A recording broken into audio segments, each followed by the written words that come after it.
Bom dia a todos. Declaro aberta a 5ª reunião da Comissão Especial destinada a proferir o parecer ao projeto de lei número 6.583 de 2013 do Estatuto da Família. Sobre a ata, informo que encontram-se à disposição dos deputados cópias da ata da 4ª reunião da comissão e indago ao plenário se há necessidade da leitura da ata. Dispenso a leitura da ata. Não havendo discordância, fica dispensada a leitura da ata a pedido do nobre deputado. Sobre a ordem do dia, a audiência pública de hoje para discutir sobre o impacto da mídia na construção, estabilidade familiar, família e educação e a laicidade do Estado. O requerimento é do nobre deputado Diego Garcia, que também é relator dessa grande matéria. Eu queria justificar hoje a ausência do presidente da comissão. Ele parece que teve uma reunião extraordinária junto ao Palácio do Planalto, junto com o seu partido, e houve um desencontro de informações, por isso nós estamos atrasados aqui. Quero pedir desculpa aos nossos convidados e palestrantes, agradecer aqui pela presença do nobre deputado João Campos, que é o presidente da Frente Parlamentar Evangélica, e hoje a casa está tomada de audiências públicas e comissões. Se os senhores caminharem por aqui vão ver isso, e talvez por isso a nossa comissão esteja um pouquinho vazia, mas com o decorrer do dia nós vamos ficar aqui só até às 6 da tarde, né? Cada palestrante vai ter 3 horas para falar, então fique à vontade, daqui a pouco as pessoas começam a chegar aqui. Os nossos nobres convidados de hoje são o senhor Pedro Paulo de Oliveira Júnior, doutor em Medicina pela Universidade de São Paulo, mestre em Informática, graduado em Engenharia de Computação pela Pontifícia Universidade Católica do Rio, trabalha com formação de pais e professores em temas relacionados à educação de crianças e adolescentes num ambiente com inúmeras inovações tecnológicas, em que as crianças e os adolescentes muitas vezes dominam essas tecnologias melhor do que os pais. Também está conosco hoje o Dr. João Malheiro de Oliveira, doutor em motivação de ensino e aprendizagem da educação básica da Universidade Federal do Rio de Janeiro, possui graduação em administração de empresas pela USP, mestrado pela Universidade Federal do Rio de Janeiro, com ênfase em projeto político-pedagógico. É consultor educacional com mais de 30 anos de experiência na área de educação e atualmente é pesquisador do grupo de pesquisa sobre ética e educação da Universidade do Rio de Janeiro. E, por último, o Dr. Vladimir Brega Filho, que possui graduação em Direito, Instituição de Toledo de Ensino, mestrado em Direito pela mesma instituição de Toledo, doutorado em Direito pela PUC de São Paulo e pós-doutorado na Universidade de Lisboa. Atualmente é professor adjunto da Universidade Estadual do Norte do Paraná e promotor de Justiça do Ministério Público do Estado de São Paulo. Pois bem, hoje nós vamos ter aqui uma audiência com alto gabarito e com bastante informação. Eu quero convidar para compor a mesa os senhores Pedro Paulo Magalhães de Oliveira Júnior, mestre em Informática pela PUC do Rio de Janeiro. Qual? Eu coloquei um acento circunflexo. Ok. É que aqui, nessa outra lista, não tinha um acento circunflexo. Perdão, doutor Vladimir. Pronto, aqui está comprovado. Então, por favor, trata de colocar aqui o acento circunflexo. Também quero convidar para compor a mesa o doutor João Malheiro de Oliveira, que é o doutor em Educação pela Universidade Federal do Rio de Janeiro, e o doutor Vladimir Brega Filho, promotor de Justiça de Santa Cruz do Rio Pardo.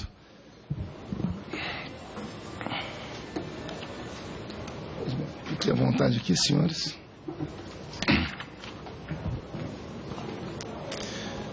Antes de passar a palavra aos nossos convidados, eu peço atenção quanto ao procedimento a ser adotado aqui durante a nossa audiência. Os convidados disporão de até 20 minutos sucessivamente para suas exposições. Logo após, será concedida a palavra aos deputados segundo a ordem de inscrição, os quais terão 3 minutos para interpelações. Considerações, tendo os convidados o mesmo prazo para resposta, sendo ainda facultadas a réplica e a tréplica pelo mesmo prazo de 3 minutos. A lista de inscrição para os debates encontra-se à disposição dos senhores deputados na nossa mesa de apoio.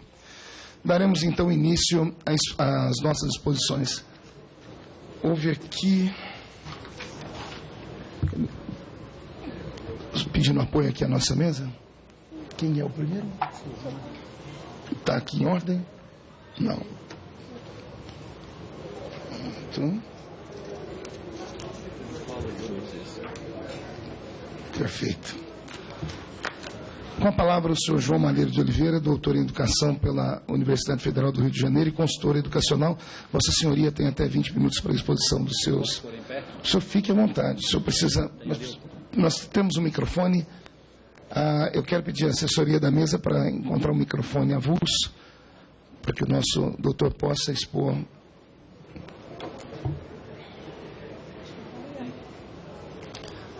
Pessoal da técnica de som, se puder nos ajudar aqui, abrindo o microfone sem fio, eu agradeço.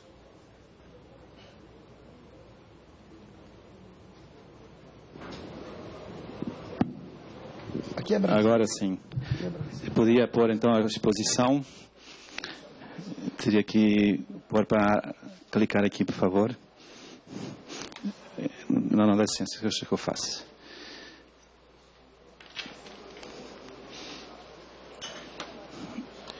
Bom dia a todos. Agradeço muito o convite. Muito feliz de estar aqui colaborando com o Estatuto da Família. Vou trazer algumas considerações sobre o Estatuto que me passaram. Gostei muito dele. Muito pertinente com as necessidades do momento. Mas trago também algumas pequenas colaborações que, de alguma maneira, os deputados poderão pensar sobre esse tema, porque é isso que se trata. Então, conforme diz o Estatuto, a primeira grande preocupação da sociedade deve ser assegurar à entidade familiar uma educação de qualidade e uma educação correta. Infelizmente, não é isso que vemos hoje em dia, está tudo muito complicado e eu vou tentar expor por que isso está complicado. Saibam que, esse é o artigo 13, então, do Estatuto, saibam que a família deve ser sempre a primeira escola. A primeira escola onde a criança aprende tudo no começo.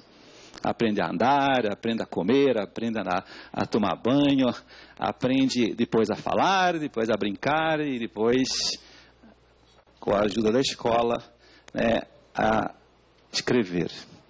Então, é óbvio que investir na família, que é o que esse estatuto pretende, é, sem dúvida, sonhar com a educação. Está cada vez mais comprovado isso na nossa universidade, que educar a criança desde os 0 anos de idade corretamente vai trazer um retorno para o país de forma incrível. Saibam que se percebe hoje na educação crianças com deficiência da aprendizagem, porque nos primeiros anos tiveram uma educação muito precária. Então, saibam que é importantíssimo vocês, ao verem essas crianças, talvez tenham filhos na idade, saibam que ele está, em primeiro lugar, pensando o que os meus pais estão me ensinando. Porque são eles os primeiros educadores da sua vida. E depois chega um momento que a família sente necessidade de recorrer a uma escola. Então, é óbvio que ela vai escolher aquela escola que estiver alinhada com o seu pensamento. Infelizmente, isso hoje não está havendo. Infelizmente, hoje não está havendo esse alinhamento familiar-escola. Os motivos eu já vou dizer quais são, mas saibam que esse é um dos graves problemas educacionais hoje. Porque a criança, ela fica olhando a mãe em casa e depois olha o professor na escola e não bate muita coisa. Há muita incoerência, há muito choque de valores. Então, é óbvio que quando isso não existe, a criança fica meio perdida, fica meio insegura, fica meio... enfim, quem que está com a razão? Por isso, é muito bom recordar que o primeiro grande ideal meu como educador é procurar que família e escola se alinhem novamente. Enquanto eles não conseguirem isso, não existe educação. É só promessas, bons desejos, bons ideais, mas infelizmente não se consegue nada. Por quê? Porque a criança ela aprende nos primeiros anos por imitação. Ela vai viver o que vê a mãe e o professor fazendo. Se cada um vive de um modo, é óbvio que aquilo vai dar problema lá na frente. Então, é muito importante que hoje se recupere um instrumento que antigamente existia. Eu, quando era garoto, eu sou português, vocês percebem pelo meu sotaque, e estudei em Portugal até vir para o Brasil com 13 anos. Naqueles meus primeiros anos em Portugal, a escola que eu estudava, meus pais iam trimestralmente à escola alinharem-se com a direção da escola para saber como trabalhar os valores, as virtudes, as qualidades que eles pretendiam para seus filhos. Me orgulho muito desse trabalho da família junto com a escola. Quando isso existe, como eu chamo de tutoria trimestral, onde pais vão à escola a cada 3 meses para conversar com os professores sobre o ideal educacional, o projeto educacional e pedagógico da escola, isso é que constrói realmente uma educação. Hoje eu trabalho com uma escola no Rio de Janeiro que faz isto.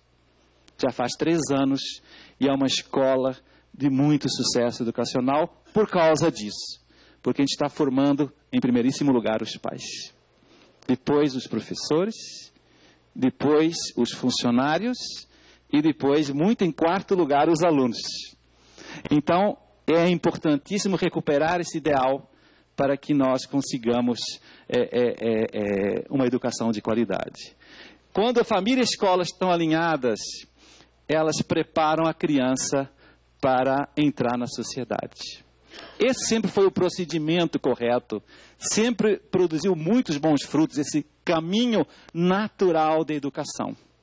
Mas o que está acontecendo hoje é exatamente o contrário. Hoje quem está educando a sociedade é que está impondo os seus valores para a escola e depois para a família. É exatamente o processo inverso. Hoje a sociedade pressiona, e aqui o nosso professor Pedro Paulo vai nos falar em seguida através da mídia, como isso vai acontecendo. Hoje a mídia é que educa o país. E as escolas, com medo dessa pressão, vão se adaptando, e os pais, coitados, que têm muito pouca formação, às vezes, também. Então, infelizmente, é esse o grande inimigo da nossa educação. É uma mídia que muitas vezes não tem boas intenções, e vai minando o projeto família, o projeto escola. Então, hoje, se clama mesmo por boa educação. A gente nota isso, os pais pedem, as escolas pedem mais, e infelizmente a pressão social é tão forte que estão perdendo a identidade de educar. E quando uma família e uma escola perdem a identidade de educar, acabou a educação. Acabou a educação. Então, hoje, a gente vê essa pressão social. Importante é ganhar dinheiro. Importante é que o meu filho tenha uma boa faculdade, para depois me dê um bom emprego, para depois me sustentar. Né? E o resto? O resto, se vier, é bom, mas se não vier, paciência. Então, o meu grande ideal educacional é mostrar para quem trabalha com educação que só oferecer recursos econômicos é um projeto destinado ao fracasso. Porque hoje a gente percebe jovens se formando na universidade, nas melhores universidades, despreparados para a vida. Semana passada estive num processo de seleção de um banco do Rio de Janeiro, um forte banco, que chamou os formandos em economia da UFRJ para a seleção de trainees. E sabe quais foram as perguntas que eles fizeram nesse processo de seleção? Primeira pergunta: você poderia me explicar como é que é a sua vida de família? Você tem pai, você tem mãe, você tem irmãos? Como é que você se relaciona com a sua família? Segunda pergunta: você poderia me explicar quantos amigos você tem? O que você faz com os seus amigos? Terceira pergunta: você pode me dizer o que você faz com a internet todo dia? Como é que você usa esses recursos hoje? Quarta pergunta: você poderia dizer quais foram os últimos livros que você leu nos últimos 6 meses? E última pergunta: o que você fez nas últimas férias? Muito obrigado. Está selecionado ou não? Aí vamos ver o que deu de função das respostas. Esse foi o processo de seleção. Não perguntaram nada de economia, de bolsa de valores, matemática financeira. Não estão interessados. Hoje está precisando de gente com caráter. Não tem no mercado. Tem gente muito boa tecnicamente, evidentemente, sempre teve e sempre vai ter, mas o que está faltando hoje é saber formar o caráter. Então, é muito importante, senhores, que a gente invista nessa formação dos pais. É aí que começa tudo. Pais que não saibam ser bons educadores vão formar mal na primeira escola dos filhos e vão escolher mal a segunda escola dos filhos, e o processo vai se reproduzindo de geração em geração, e é o que nós estamos vendo hoje a nível geral. Obviamente tem as suas diferenças. Então, aqui vai em direção esse artigo do Estatuto. É importantíssimo ir criando nas escolas recursos para formar esses pais. Como isso é importante. Então saibam que os pais hoje, a grande maioria deles, não tem recursos de educação. E também, quando tem, não tem forças para educar. Tão fracos. Porque é muito difícil educar. Precisa de muita qualidade. Precisa de muito recurso interior. Não é só uma leitura de uma revista semanal ou de um site bacana na internet sobre família que você vai resolver esse problema. É um problema muito mais profundo que exige justamente formar a inteligência e a vontade desses pais para que eles tenham recursos para ser bons pais. Senão, infelizmente, estamos condenados ao fracasso. Então, saibam que é preciso ajudar os pais a educar. Está difícil educar hoje. Por quê? Em primeiro lugar, porque há um relativismo profundo, que cada um impõe as suas próprias ideias. Aqui a gente não pode aprofundar, mas o meu doutoramento foi nessa direção, aprofundar por que nasceu esse relativismo. Onde é que está a origem de tudo isso e quais as consequências na educação? E a gente percebe a gravidade desse relativismo hoje, ao deixar os pais totalmente confusos, ninguém tem mais certeza de nada, ninguém mais sabe se deve ou não educar corretamente. Depois, há muitos estilos de família hoje e está tudo muito confuso. Então, os pais hoje perderam referências educacionais. Quando eu vim ao mundo, meus pais tinham referências, vinham dos avós, vinham da tradição. Hoje, essas referências de tradição se perdeu. Não há mais referências. Hoje não há mais uma estrada clara para direcionar a educação. Hoje há um deserto sem referências e sem destino. Então, é óbvio que os pais se sentem muito inseguros para educar. A maior parte das vezes que eu dou palestras em escolas, em universidades, a resposta que eu ouço dos pais é: obrigado, porque eu achei que eu estava errando. Obrigado, porque é isso que eu estava fazendo, ninguém está fazendo. Obrigado, porque não é isso que as novelas estão me ensinando, né? Então, muitas vezes as minhas palestras têm uma função de confirmação mais do que esclarecimento. Então, saibam que esse é um grande inimigo da educação. E depois, infelizmente, já se perdeu o verdadeiro conceito educacional. Já não sabem mais educar, nem na Universidade Federal do Rio de Janeiro, e eu estou aqui expondo a minha própria casa, com muita pena, muitos professores, infelizmente, não estão alinhados com os princípios filosóficos e antropológicos que os gregos, desde 25 séculos atrás, defendem. Eles estão com uma outra linha, com outro olhar, que, na minha visão, produz frutos muito amargos. Então, hoje, infelizmente, na universidade há duas frentes educacionais. E nós brigamos lá dentro, sim. Porque nós queremos a verdadeira, e na minha visão, e outros querem outra, que na minha visão produz gente muito problemática. Então, é óbvio que a gente tem que estar muito atento com isso. Então, o que a gente está vendo hoje é isto, muitas famílias desistirem de educar, muitas famílias cansarem-se de educar, e por isso terceirizam. Por que eles terceirizam? Porque eles gostariam de terceirizar? É porque eles não têm forças, não têm capacidades intelectuais, nem psicológicas para educar. Não foram preparados para ser pais. Então, como é que você vai educar hoje uma criança se você não tem esse preparo? E é isso que eu ouço com jovens de 25 a 30 anos que estão casando, os primeiros filhos, e vêm me procurar desesperadamente todos os dias. Porque o que é que eu faço com meu filho que ele está querendo ver pornografia com 5 anos? O que é que eu faço com a minha filha que quer ser pelada na Playboy com 6 anos? O que eu faço com meu filho que quer ir na festinha de 10 anos e hoje a festinha de 10 anos, você sabe como é que são essas festinhas? Então, infelizmente, é isso que está acontecendo hoje na nossa sociedade. Então, é preciso, volto a insistir, criar mecanismos de formar famílias, funcionários, professores, dentro da escola. É isso que eu faço há 4 anos nas escolas do Rio de Janeiro, em 4 escolas do Rio de Janeiro.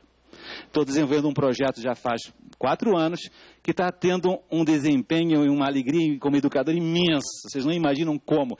E poder expor isso aqui hoje em Brasília é uma imensa alegria. Saibam que isso é o futuro. As escolas têm que se alinhar, sim, com as famílias e juntas se formarem juntos, para se prepararem para ser bons pais, formarem juntamente os professores, para que família e escola, novamente alinhados, possam formar bem esses alunos de forma integral. Não dar só um conhecimento técnico, que isso é muito fácil. Para ser um bom professor, querem um segredo? Ele tem que vibrar com o aluno. Mas vibrar no lado mais profundo. Como é que ele é por dentro? Como é que ele está sentindo? Como é que ele está amando? Como é que ele está vibrando com a vida? Se ele não estiver preocupado com isso, esse professor não vai ser um bom professor. Ele vai ser um professor técnico, vai formar técnicos. Mas não é isso que a educação está precisando.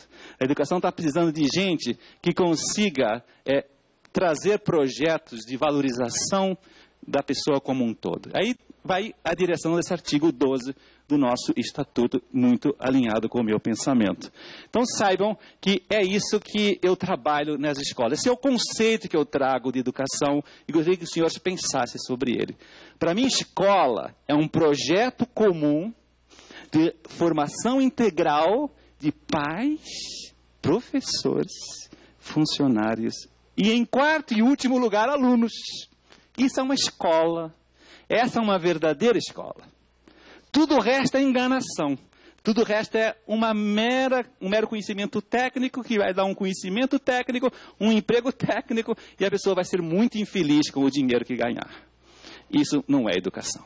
Então saibam que é assim que eu enxergo a escola. Uma escola onde trabalham os mesmos valores, as mesmas virtudes, pais, professores, funcionários e alunos, todos alinhados, buscando a excelência humana, não a mera excelência profissional. Não basta, como dizia há pouco com o exemplo do Banco do Rio, conseguir profissionais excelentes, mas do ponto de vista do caráter estarem muito atrasados, estarem muito imaturos. Então, esse é o meu ideal da escola. E quando isso começa a nascer, é impressionante como a escola vai se formando aos poucos com um lado diferente que eu chamo a alma da escola. Inclusive, aproveito e trouxe aqui 3 livros que eu publiquei recentemente e vou oferecer para a comissão com muito prazer. O primeiro chama A Alma da Escola do Século XXI. O segundo livro chama-se Fortalecer a Alma da Escola. E, em último, Escola com Corpo e Alma, mostrando que também a parte material da escola, evidentemente, é importante. Mas aqui estão os 3 livros que eu gostaria de deixar com muita alegria para o presidente da nossa comissão. Se eu tivesse embaixo, por aí aqui na mesa, mas enfim, já por aí aqui na mesa, se a Cátia pode aproximar para o presidente, eu agradeceria muito, porque esses 3 livros são a minha colaboração para o estudo dessa comissão, que tem coisas aí que estão refletindo a minha fala.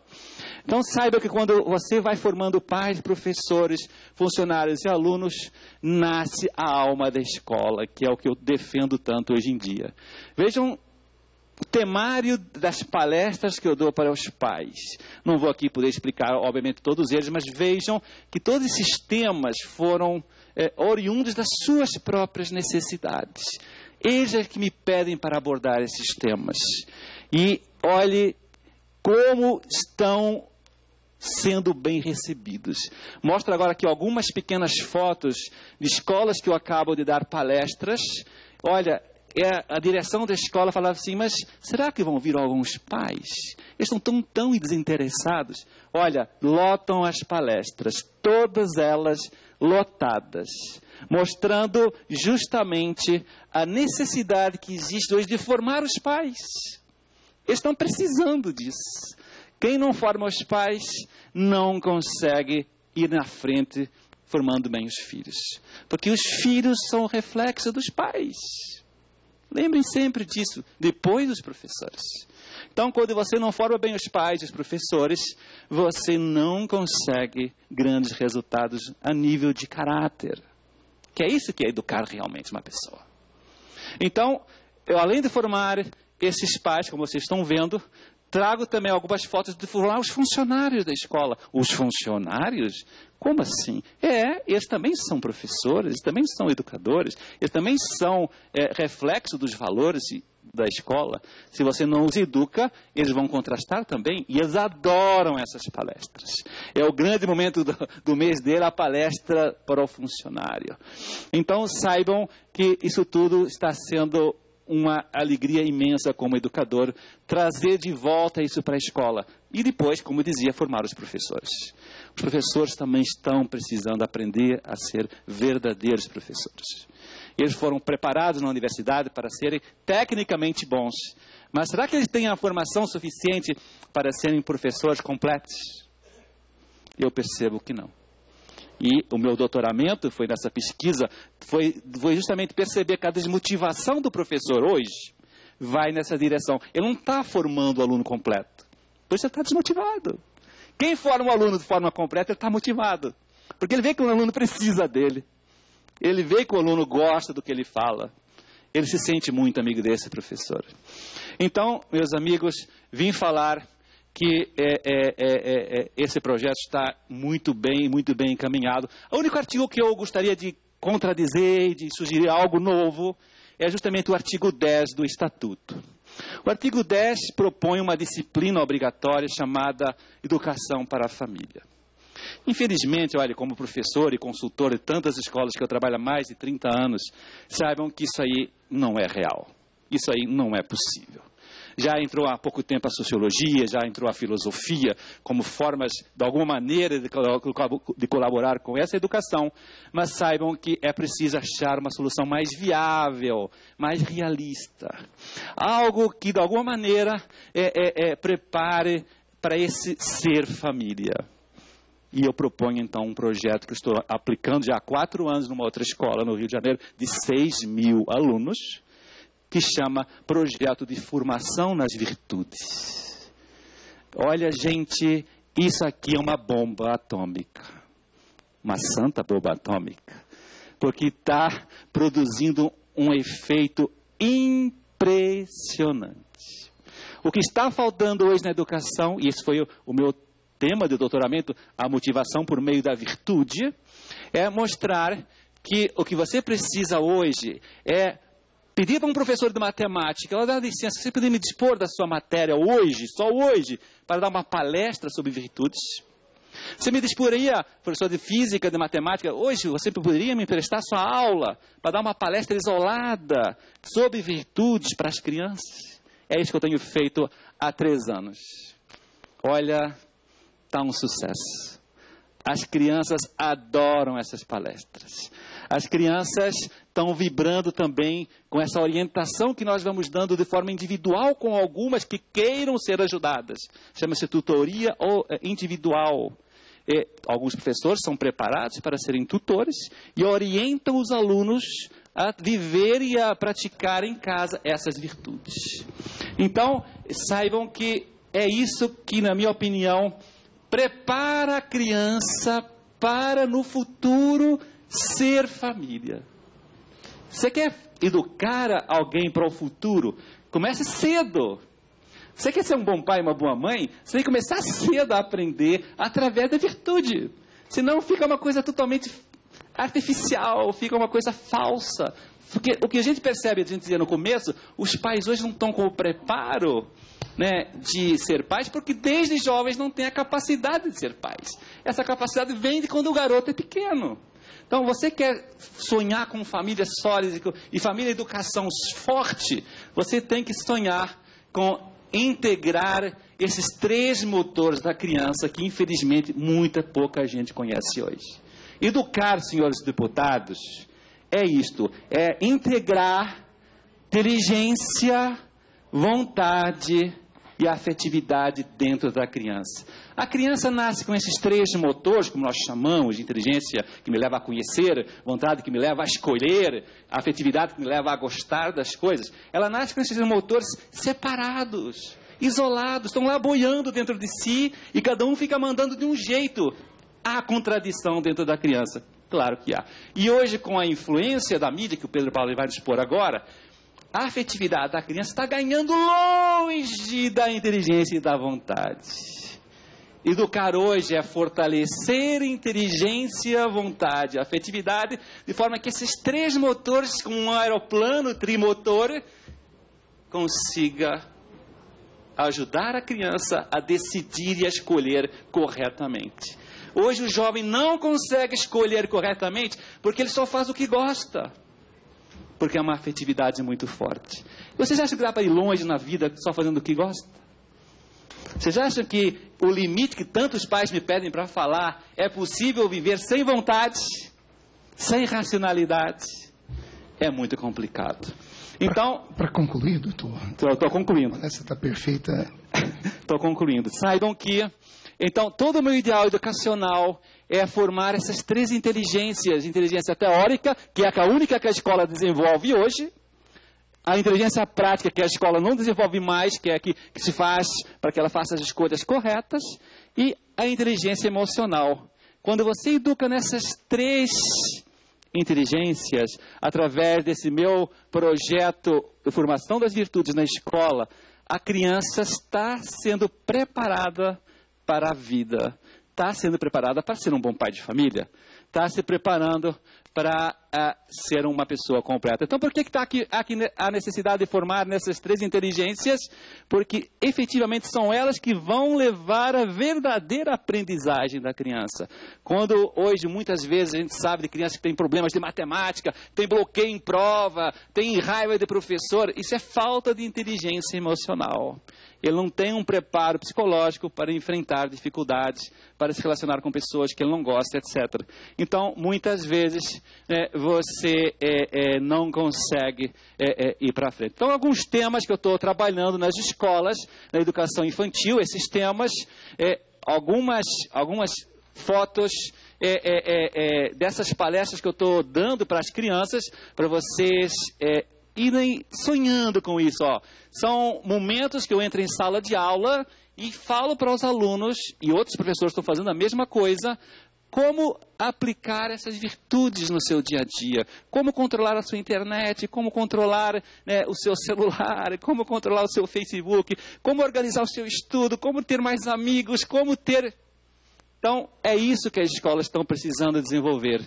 Quando você consegue isso, então a escola irá muito bem. E eu termino elogiando esse artigo 13 do Estatuto, que propõe esse Dia Nacional da Família, que eu achei a ideia maravilhosa. Não conhecia que tinha esse dia, fico muito feliz que tenha. Vou promover nas minhas escolas isso aí, porque eu não sabia que existia isso. Mas saibam que é isso que eu sonho para vocês. Então, eu agradeço muita atenção. Espero que vocês tenham percebido que família e educação é muito mais sério do que a gente às vezes possa imaginar. E essa relação, se não é feliz, os frutos são muito, muito preocupantes. Muitíssimo obrigado. Estou aberto a perguntas.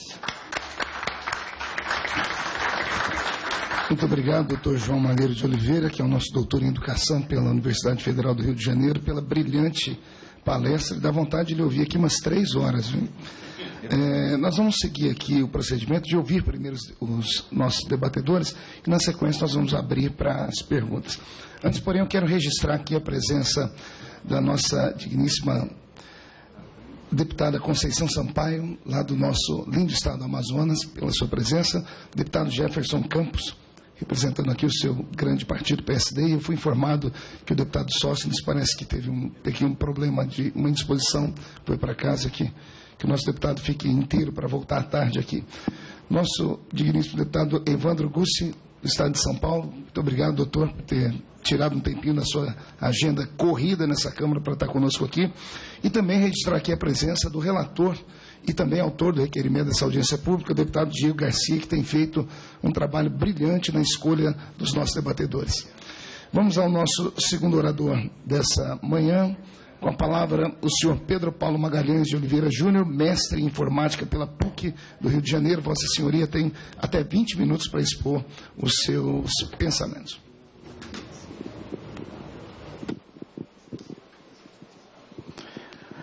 Bom dia. Bom dia a todos.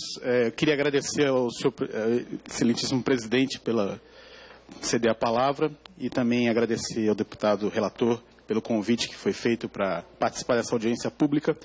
E o tema que pretendia apresentar diz respeito ao uso das novas tecnologias e vou focar em concreto mais com relação à internet, videogames. Eu acho que estou tapando aqui a tela.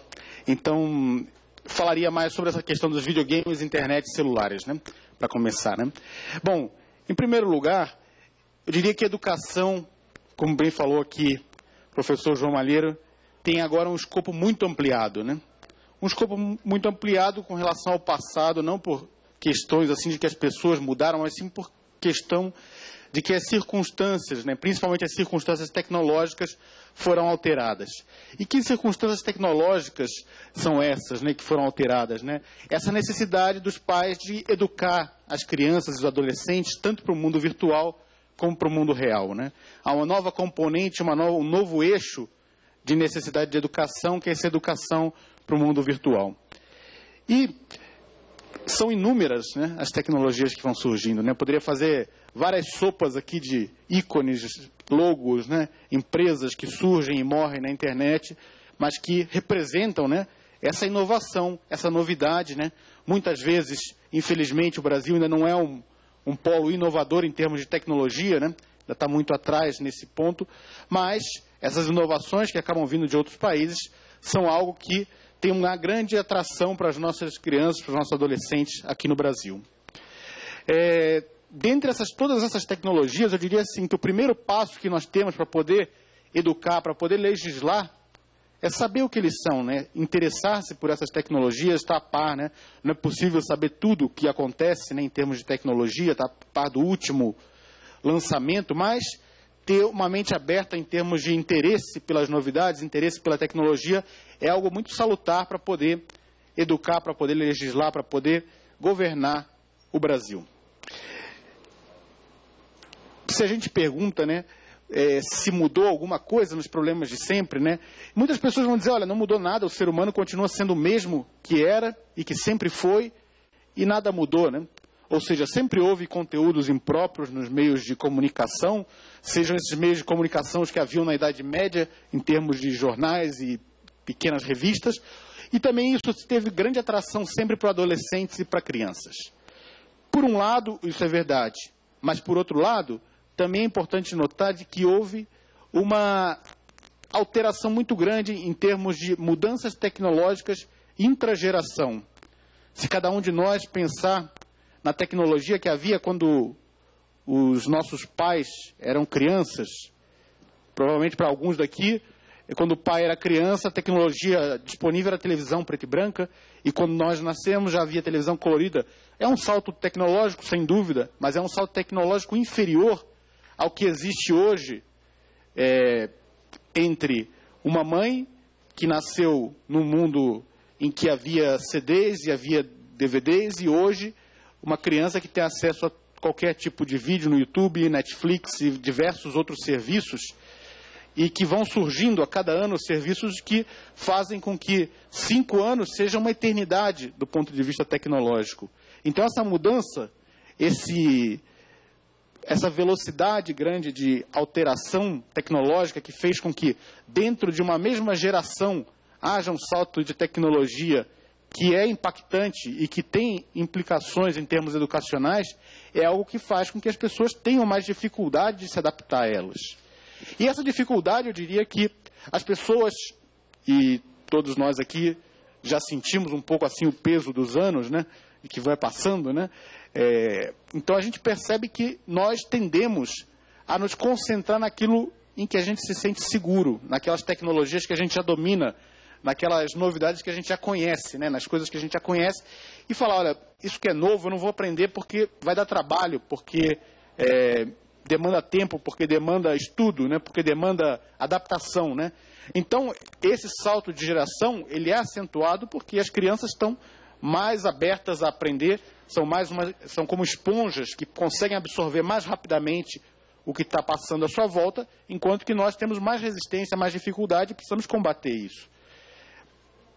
A internet é uma ferramenta fantástica que eu não consigo imaginar hoje como seria quando eu entrei na universidade, na Pontifícia Universidade Católica do Rio de Janeiro, em 1993, a internet estava surgindo e a gente começou a usar a internet. Então, eu não consigo ver como seria a minha vida universitária, até o doutorado que eu fiz em medicina na USP, depois, agora mais recente, 2009, todos esses anos universitários e todos os anos de trabalho, sem internet não haveria como trabalhar. Hoje em dia, a gente pode dizer assim, se faltar luz, mas ainda tiver o notebook conectado na internet, ainda dá para fazer alguma coisa, né? A luz não é tão necessária, mas a internet é necessária para a gente continuar trabalhando. Por quê?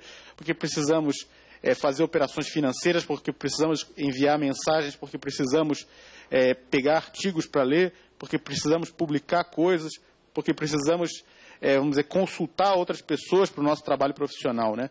Mesmo o trabalho de um deputado, de um senador, hoje depende intensivamente da conexão com a internet, né? Esse feedback que os deputados acabam recebendo através das redes sociais, dos e-mails, né? Da comunicação via Twitter, né? Muitos dos nobres deputados aqui têm uma conta no Twitter e participam ativamente, né? E tem essa interação com o seu eleitor de uma nova forma, né? Tudo isso abre novas perspectivas também para o exercício da função parlamentar, né?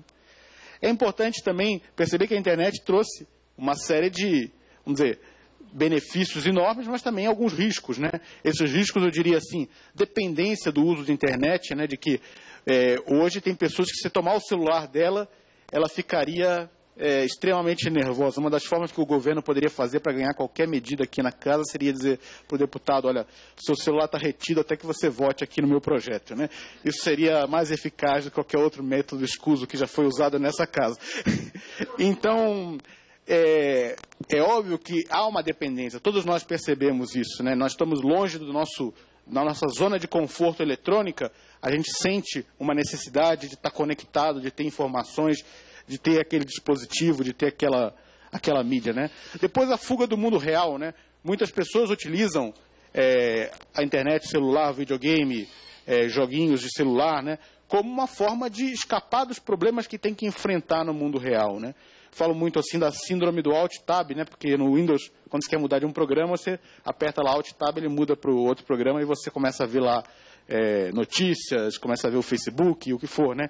Então, quando a gente às vezes está num trabalho complicado, num trabalho difícil, há essa tendência, assim, essa dificuldade que nós temos que enfrentar de seguir naquele trabalho e de não mudar para uma outra tarefa, né? De não mudar para uma coisa, para uma fuga eletrônica, eu diria assim, né? Também perda de referências morais, né? A gente vai vendo que a exposição a conteúdos que vão contra os valores da família, vão contra os valores educacionais positivos, né? Tudo isso vai gerando uma carga emocional, uma carga, vamos dizer assim, até deseducacional, que influencia muito o modo como as pessoas se comportam, o modo como as pessoas enfrentam seus problemas do dia a dia, né? O próprio consumismo também, né? Essa necessidade de trocar recentemente, vamos dizer, trocar continuamente de equipamentos, né? Olha, eu trabalho numa empresa de tecnologia, então para mim é ótimo negócio que as pessoas troquem de equipamentos, mas eu acho que o consumismo, pelo consumismo, né, trocar, gastar, fazer gastos supérfluos, né, equipamentos que a gente comprou e não sabe para que servem direito, né, tudo isso é algo que é um efeito que precisa ser combatido, que precisa ser, vamos dizer, pelo menos trabalhado do ponto de vista educacional, na família, na sociedade. E esse tripé, que é o tripé que eu diria assim, que é o centro daquilo que mudou do ponto de vista tecnológico, impactando na educação, que é uma abundância de conteúdos inapropriados, e quando eu falo uma abundância, vamos dizer assim, é algo nunca visto assim, em termos de conteúdos inapropriados, todas aquelas questões que, vamos dizer, antes, uma pessoa para ter, vamos dizer, um adolescente nos anos 80, né, que quisesse ter acesso a algo que o pai proibisse, né, ela teria que ter uma operação logística complexa para obter aquilo ali. E atualmente, rapidamente, através do Google, ela consegue ter acesso a coisas. E alguns poderiam advogar, falar, olha, mas eu sou favorável que as crianças tenham acesso a conteúdos eróticos aqui, porque eu defendo essa tese. Bom, eu não sou partidário da mesma tese, não concordo, mas diria assim, mesmo que você concorde com isso, você não poderia dizer que você concorda que uma criança tem acesso a um site com tutorial ensinando como se matar de maneira correta, ou como se matar de maneira eficaz, né? E é isso que eu pretendo mostrar aqui, né? Ou seja, de que há de tudo na internet e que os pais têm o direito de exercer, dentro dessa tarefa educativa dos pais, uma orientação, um controle, uma educação de conteúdos que os seus filhos têm acesso na internet, né? É uma tarefa principalmente dos pais, né, nessa coisa de educação, né? E facilidade de anonimato, né? A internet permite hoje anonimato, né? Por exemplo, uma pessoa que queira ofender a um deputado, ofender a uma autoridade, né, na internet, basta criar uma conta falsa, um perfil falso no Facebook, no Twitter, e já facilmente ela pode fazer isso. É um direito que ela tem dentro do ponto de vista assim, daquela ferramenta, né? A ferramenta confere a ela esse direito, mas é algo que precisa também ser pensado do ponto de vista de justiça, do ponto de vista de honestidade, do ponto de vista de como que a ferramenta deve ser utilizada. Uma pesquisa que a gente conduziu há alguns anos, tem já uns 3 ou 4 anos, mas é uma amostra significativa de quase 1.500 crianças e adolescentes, que mais de 70% dos adolescentes visitam sites pornográficos com frequência. Com frequência, aqui quer dizer todos os dias, né? A partir entre 10 e 15 anos, né? E 87% dos pais acham que os filhos não fazem parte do grupo dos 70%. Então, a conclusão que a gente pode tirar daqui, né, sem muito exercício estatístico, é de que os pais, às vezes, não têm muita consciência do que os filhos estão fazendo nesse tempo de lazer, ou o que for, com relação ao uso de internet, de celular, de videogames, né? 95% dos PCs usados por crianças e adolescentes não tem nenhuma ferramenta de controle que o pai possa utilizar para regular ou para, pelo menos, colocar um horário para fazer a lição de casa, um horário para fazer os trabalhos escolares, um horário para limitar o uso daquilo ali, um horário para estimular atividades de hobbies ou de atividades esportivas, o que for, né?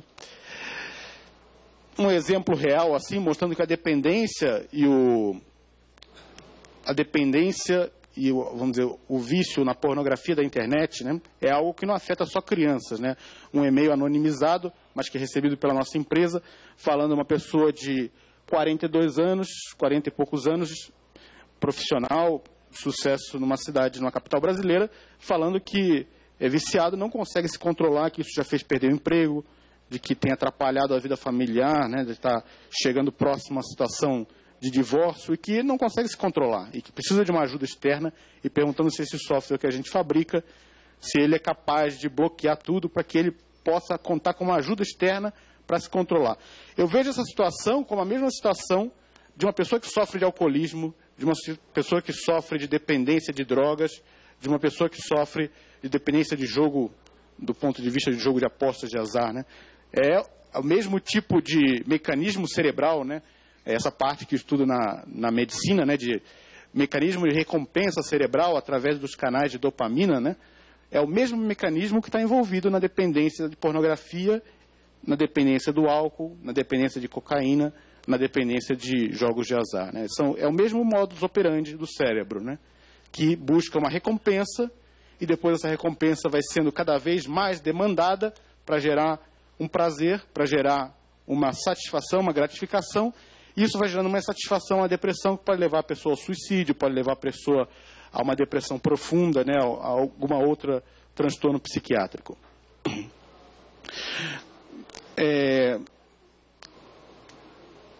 Também o problema da pedofilia, que é um problema que já tem sido amplamente discutido e debatido. A primeira vez que eu fui convidado nessa casa foi na CPI da exploração sexual do menor, em 2004. Eu reconheci aqui até o nome da deputada que era relatora do projeto, né, relatora da CPI na época, a deputada Maria do Rosário. Ela convidou. Isso já tem 11 anos, né, mas o problema continua no Brasil, né? É algo que segue presente, né?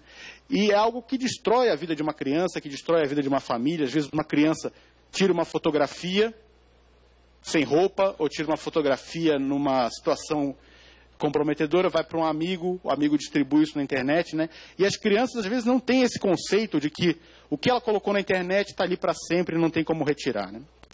Aqui um exemplo, uma pesquisa britânica mostrando que mais de 50% das crianças e adolescentes e adultos jovens, vamos dizer assim, já mandou foto sua nua pela internet, né? E as pessoas, às vezes, perdem essa noção de que, olha, o que você colocou ali, o que você compartilhou, não tem como voltar atrás, não tem como colocar o gato de volta no saco, né? Você abriu ali a caixa de Pandora, não tem como fechar novamente, né? Então é preciso saber que, olha, isso aqui não é para ser compartilhado na internet, né? Também essa questão desse fenômeno que o pessoal tem chamado de sexting, né? Que é envio de relações íntimas, né? Pela internet para o namorado ou para... E que é isso, né?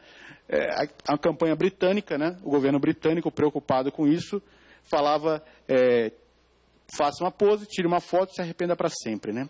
Essa é a ideia por trás disso, né? Como falava, né, sugestões, né, que você encontra na internet, né, esse site é um serviço chamado Satan Service, né? É um serviço que tem várias dicas de como ensinar a pessoa a se matar de maneira eficaz, né? Dizendo que, olha, não tente fazer isso, porque isso você não vai se matar e vai se machucar, mas se mate dessa maneira. Então, esse tipo de conteúdo disponível também, né? Ou conteúdo ensinando a fazer drogas caseiras, né? Fabricar drogas com materiais caseiros, né? Sites também que estimulam a traição ou a infidelidade matrimonial, né? Que aquele tipo de outdoor que peguei no Rio de Janeiro, né? Tem um caso agora, arrependa-se depois, né? Ou seja, que vai... atacando valores da família, ou seja, tudo isso são fatos, né? Não são coisas que eu digo assim, olha, a missão do parlamentar é proibir a existência de qualquer conteúdo e controlar o conteúdo da internet. Mas estou dizendo, esse é o cenário que existe, eu estou apresentando o cenário que existe, né?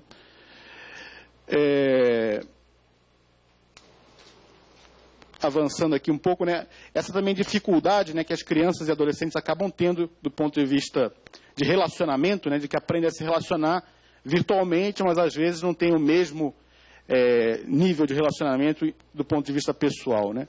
O uso dos dispositivos móveis, né, que cada vez mais é presente e acaba também criando distrações em sala de aula, acaba também produzindo, vamos dizer, uma dependência de estar ligado na telinha, né? Em um congresso americano, o pessoal falava do Down Gaze Syndrome, né? Que é a síndrome da pessoa olhando para baixo, né? Que é essa síndrome da pessoa que está focada na tela, né? Eu mesmo, essa semana, parei, vindo de São Paulo para o Rio, parei ali em Aparecida e bati a cabeça numa placa, porque estava olhando para o celular enquanto estava andando, e não olhei a placa e bati a cabeça, né? Então, sou uma vítima dessa síndrome, eu sou um exemplo, né, de pessoa que não presta atenção nas coisas e está olhando para o seu celular, né? Ia falar um pouco, mas aqui já estamos esgotando o tempo, então eu prefiro pular aqui um pouco, né, de falar que esses filtros de conteúdo que existem para a internet não são um mecanismo de censura, mas sim um mecanismo de proteção que os pais colocam, da mesma maneira que colocam telas nos apartamentos, para que as crianças pequenas não pulem da janela, né? Essa é a ideia, né? Algumas providências educativas, né? De que os pais mostrem aos filhos de que as ações têm consequências mesmo na internet, né? Também, né? De que essas crianças tenham convicções do que fazem, né? De que essas convicções não são algo só que devem ser seguidos por questão de lei, mas que são são valores que foram transmitidos a eles, né? Também estar atento, né? Os pais devem estar atentos a perceber, né, possíveis sinais, né, de dependência, de consumismo, de fuga do mundo real, de doenças psiquiátricas que vão surgindo pelo uso indevido de tecnologias, né? Falar um pouco sobre os videogames, já terminando. Os videogames são bastante atraentes, né? Tem jogos excelentes em termos de entretenimento, mas tem jogos extremamente violentos e a gente já tem a oportunidade de conhecer. E eu diria assim que o grande problema desses jogos violentos são a educação do sentimento, né? Quando a gente está vendo um filme violento, nós somos um espectador. Agora, quando a criança é o que assassina no jogo, quando a criança é o estuprador no jogo, quando a criança é o que está assaltando no jogo, ele, em primeira pessoa, é o agente daquilo ali, e ele, em primeira pessoa, vamos dizer, alguém que está sendo mais influenciado em termos da educação dos seus sentimentos do que aquele que apenas é um espectador passivo, né? Os jogos com realismo gráfico que a indústria tem conseguido, né, fazem com que esse ambiente seja cada vez mais imersivo, né? Aqui um exemplo de um jogo chamado Replay, que é um jogo onde ganha o melhor estuprador. Então, o objetivo é ir estuprando meninas no metrô, né? Então, esse é um jogo que existe e está disponível. E vão dizer, mas é proibido no Brasil. Sem dúvida, mas em qualquer camelô aí do Brasília, Rio, São Paulo, qualquer capital, a pessoa adquire esse jogo, né? Bom, e o legislador, né? Terminando aqui, poucos, diria assim, né? Os senhores têm uma oportunidade única, assim, do ponto de vista de formar, né, o estatuto, né, daquilo que vai guiar a família nos próximos anos no Brasil, né? É uma oportunidade única que os senhores têm, né? E o legislador hoje no Brasil, eu diria que tem uma percepção do ponto de vista da sociedade, pelo menos é a percepção que eu tenho, uma percepção não muito positiva, né? As pessoas fazem piadas, as pessoas fazem, um amigo dizia, quando eu vim para cá, falou assim, olha, cuidado lá na Câmara dos Deputados, né, que você vai para Brasília. Esse tipo de piada a gente ouve direto, e é preciso mudar isso, né? Ou seja, há muita gente boa nessa casa, né? Há muita gente de bem nessa casa, eu diria a maioria, né? Eu diria, há muita gente que está trabalhando para o bem do Brasil nessa casa, né? E é preciso que os senhores façam essa voz da maioria ser escutada, né? Essa voz de representante do povo, né? De pessoas que estão aqui para servir o povo brasileiro, né? De que foram eleitos como servidores do povo, né? Não pessoas que estão se servindo de um cargo, mas que recebem aquele cargo como uma missão, né? Como um trabalho para a sociedade, né? Bom, o legislador, ele tem que ter em conta de que o papel dele não é criar um mecanismo de censura como o grande firewall da China, né? Que impede o acesso, né? E eu recolho aqui um dos primeiros legisladores, na verdade, assim, teve um papel marginal do ponto de vista legislativo, mas foi um dos fundadores da América, né, dos Estados Unidos, né, dizia que aqueles que abrem mão da sua liberdade em nome da segurança não terão, nem merecem nenhuma nem outra, né? Então, quando pensarem, né, do ponto de vista de regulação da internet, né, eu diria assim, o Estado que se preocupa em fornecer aos pais ferramentas para que eles façam o seu papel de educação, e não o Estado tente ele suprir o papel dos pais na educação das crianças e dos adolescentes, né? Por fim, termino aqui com algumas sugestões da importância e exemplaridade dos pais e também, já que estamos numa casa legislativa, dos legisladores, né? Os legisladores, na medida que dão um exemplo de integridade na vida pública, de honestidade, de trabalho, né? Duro, né? Eles passam a ser um exemplo para a sociedade e passam a servir de exemplo também para as crianças e adolescentes, né? É muito importante que os senhores tenham essa noção de que são o espelho da sociedade, que a sociedade vai olhar para os senhores e para as senhoras e ver um modelo, né? Então, é uma responsabilidade que todos têm, né? Depois, as crianças também têm que ter convicções, né? Não é só uma questão legislativa de forçar a criança que atue bem por uma lei ou por um estatuto, ou por uma regulamentação, mas sim porque elas vão ganhando convicções, né? Então, um estatuto que fortaleça a família, que fortaleça a escola, que fortaleça a educação, também permite que as crianças tenham mais convicções. Também nós temos que conhecer as tecnologias, não podemos ser expert em tudo, mas aquilo que a gente coloca na nossa casa, aquilo que a gente está envolvido diretamente na aquisição, a gente tem que saber do que se trata. Diria também que os filhos, compartilhando com os pais esse tempo de lazer na internet, podem aprender a usar bem a ferramenta e, por fim, estimular outras alternativas de descanso, que cada vez vão caindo mais em desuso, né? Esporte, hobbies, né? Atividades ao ar livre, né? Criar soluções criativas para novos problemas, né? Deixo aqui o contato, para caso alguém depois queira mandar algum e-mail, perguntar alguma coisa, tem um contato, e agradeço novamente ao senhor presidente pela oportunidade e pelo seu relator pelo convite.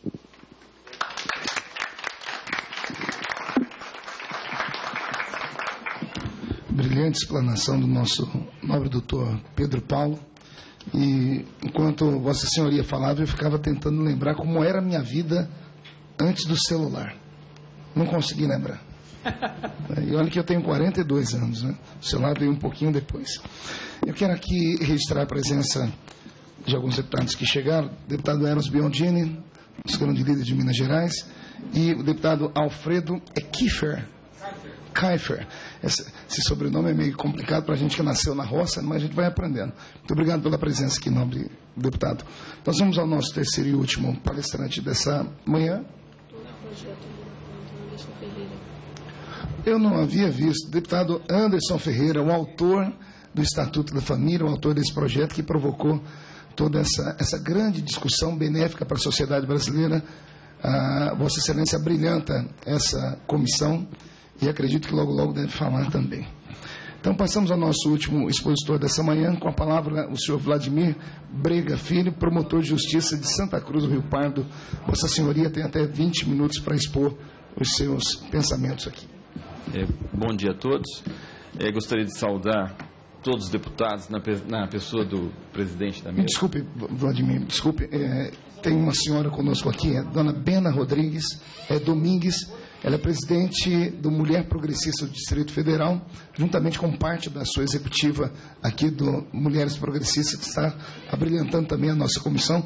Muito obrigado pela presença, e essa é a Casa do Povo, façam sempre dela a sua casa.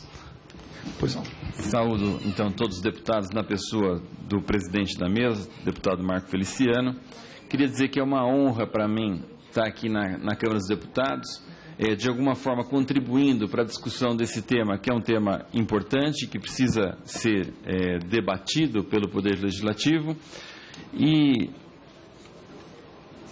quero também registrar aqui, talvez seja um mérito da comissão de me convidar, um professor de uma faculdade do norte do Paraná, uma região longínqua, talvez aí no sentido de prestigiar também as minorias. Mas, enfim, agradeço o convite e penso que tem algo a contribuir com o projeto. Eu ainda sou da parte daqueles que não estão muito acostumados à tecnologia, aqueles mais antigos, então eu peço desculpas se eu não fiz o meu PowerPoint e tal, e vou aqui, de alguma forma, trazer uns conceitos para você. Quando me convidaram, disseram que talvez o objetivo é que eu falasse para vocês a respeito de laicidade do Estado. O que seria laicidade estatal? E para tentar entender por que a laicidade seria importante aqui para o projeto, procurando o projeto, cheguei à conclusão de que o objetivo talvez é muito relacionado ao tema casamento. Ou seja, laicidade e casamento são coisas muito próximas. O matrimônio é algo criado pela igreja e, de alguma forma, isso está relacionado ao projeto. E, por conta disso, eu acho que eu preciso, primeiro, trazer alguns esclarecimentos do que a Constituição entende o que é laicidade estatal. O que é o Estado laico? Para evitar que o projeto, e alguns digam, esse projeto não é razoável porque ele fere o Estado laico. Não, vamos tentar entender primeiro o que é o Estado laico, para depois, a partir do que é o Estado laico, construir um projeto que seja adequado para cumprir as missões constitucionais. E para falar de Estado laico, talvez a gente pudesse lembrar o contrário do Estado laico, que é o Estado confessional. O Estado confessional é aquele Estado que tem religião, que foi o Estado que vigiu no Brasil na Constituição Imperial de 1824, em que a religião do Estado era a religião católica apostólica romana. Esse não vivemos mais um Estado laico, a gente não vive mais um Estado em que existe uma religião oficial para esse Estado. A partir da Constituição de 1891, o Estado ele passa a ser independente da Igreja, independente da religião, e o Estado não pode, e as constituições que vieram, todas repetiram isso, o Estado não pode ter vínculo, não pode ter associação com as religiões. Por conta disso, muitas pessoas adotam um discurso que eu chamo aí de laicismo exacerbado, que tudo que está relacionado à religião estaria equivocado. E aí a gente acaba ouvindo questões relativas a retirar todos os símbolos de todos os prédios públicos, dizendo que teria que acabar com todos os feriados que fossem religiosos, que não poderia existir concessões de televisão e de rádio para entidades religiosas, e parece que isso não é o Estado laico que foi definido na Constituição. O Estado laico definido na Constituição é aquele que separa a Igreja da religião, mas que de alguma forma impõe ao Estado um dever de prestigiar e proteger a liberdade religiosa das pessoas. Por que eu digo isso? Basta a gente ler a nossa Constituição. A Constituição que começa no seu preâmbulo já invocando a proteção de Deus. Isso está certo que o preâmbulo, ele não tem, segundo o Supremo Tribunal Federal, ele não tem valor normativo, que isso seja uma regra que deva ser cumprida, mas de alguma forma ele demonstra que a Constituição, quando invocou Deus no preâmbulo, não é uma Constituição contrária à religião. Isso é um ponto importante. A Constituição não é contra a religião. Ela prevê que o Estado é laico. O laico não pode se associar às religiões, mas não pode, de alguma forma, perseguir a religião. Isso só lendo o preâmbulo. Mas vamos tentar outros dispositivos que não fossem o preâmbulo. O artigo 5º garante a nossa liberdade religiosa. Se o artigo 5º garante a liberdade religiosa das pessoas, isso impõe ao Estado um dever de proteger a liberdade da religião das pessoas e não um dever do Estado de acabar com todos os valores religiosos da Constituição. Mas um último dispositivo, tem outros ainda, mas que eu acho que é um dispositivo muito interessante, que é aquele que dá imunidade tributária para os templos religiosos. Puxa, a Constituição, então, de 88, além de garantir a nossa liberdade, além de dizer que o Estado é laico, ela cria um privilégio, porque não pagar imposto no Brasil é um privilégio, e um privilégio de que todos os templos religiosos não devem pagar tributos. De tudo isso que eu quis dizer tudo isso para mostrar que a Constituição, ela não é contra a religião. Nós não vivemos um Estado antirreligioso, porque eu poderia ter um Estado confessional, um Estado laico e um Estado laico antirreligioso. O nosso Estado, ele é simplesmente um Estado laico e não um Estado antirreligioso. Por isso que o Estado deve proteger a liberdade religiosa das pessoas, quer por conta dos símbolos que existem. Não dá para imaginar a gente desfazer o Cristo Redentor, porque é um símbolo religioso e tudo mais. Os feriados, na verdade, acabam sendo tão vinculados aos nossos próprios costumes. Eu fico imaginando alguém acabar com o feriado do Natal, né? Acabar com o Carnaval, com a Semana Santa. É tão bom ter um feriado, né? Mas o São João. Então, não é isso que o Estado deve fazer. O Estado deve prestigiar o sentimento religioso, mas não pode se associar à religião. Mas, por outro lado, a gente tem que lembrar que o Estado laico, a laicidade foi criada também como uma forma de proteção das religiões. Proteção das religiões que nem sempre foram maioria, como é o Estado brasileiro atualmente. No surgimento das religiões houve muita perseguição, e a ideia de Estado laico é exatamente para evitar a perseguição contra as minorias. Então, as minorias religiosas que não podem ser perseguidas pelo Estado, para que o Estado imponha a ideia dele, a religião dele, ou a crença dele, ou a não crença dele. Então, por conta disso, quando se fala em religião, eu preciso pensar em dois aspectos. Quando eu falo em laicidade, eu tenho que pensar em neutralidade, ou seja, o Estado tem que ser um Estado neutro, que não pode nem prejudicar e nem privilegiar a religião, e eu também tenho que lembrar que o Estado está aí para defender as minorias. Então, esses são os aspectos que eu acho que, quando se fala em Estado laico, é preciso lembrar: neutralidade e proteção de minorias. E disse tudo isso para entrar na questão que eu acho que é uma questão muito controvertida do Estatuto das Famílias, como está previsto, que é a questão do casamento, a definição do que seria família. Que a família seria a união entre homem e mulher e tudo mais. Eu penso que, nessa perspectiva de que o Estado laico tem que proteger as minorias, nós também não podemos nos esquecer da minoria. Não vou entrar no mérito do projeto, das sugestões, acho que compete à comissão estabelecer isso, mas penso que seria o Estatuto da Família, que é importantíssimo, que tem que ser debatido, é uma oportunidade ímpar para o Poder Legislativo estabelecer, proteger a família. Família que a gente ouviu os os palestrantes, o João Malheiro, o Pedro Paulo, que vem sendo desvalorizada, e essa é a tarefa do Poder Legislativo. Porque se o Poder Legislativo não fizer isso, quem vai fazer é o Supremo Tribunal Federal. E o Supremo Tribunal Federal já disse o que para eles é família. E acho que, de alguma forma, o Supremo Tribunal Federal não tem a legitimidade que tem o Congresso Nacional. O Congresso Nacional precisa dizer o que é família.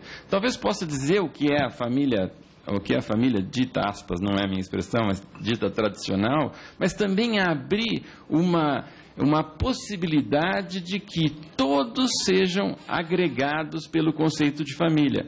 Porque, por exemplo, nas escolas em que o João tem os seus trabalhos, existem todos os tipos de família, e todas essas famílias precisam ser abrigadas, todas as famílias precisam ser protegidas.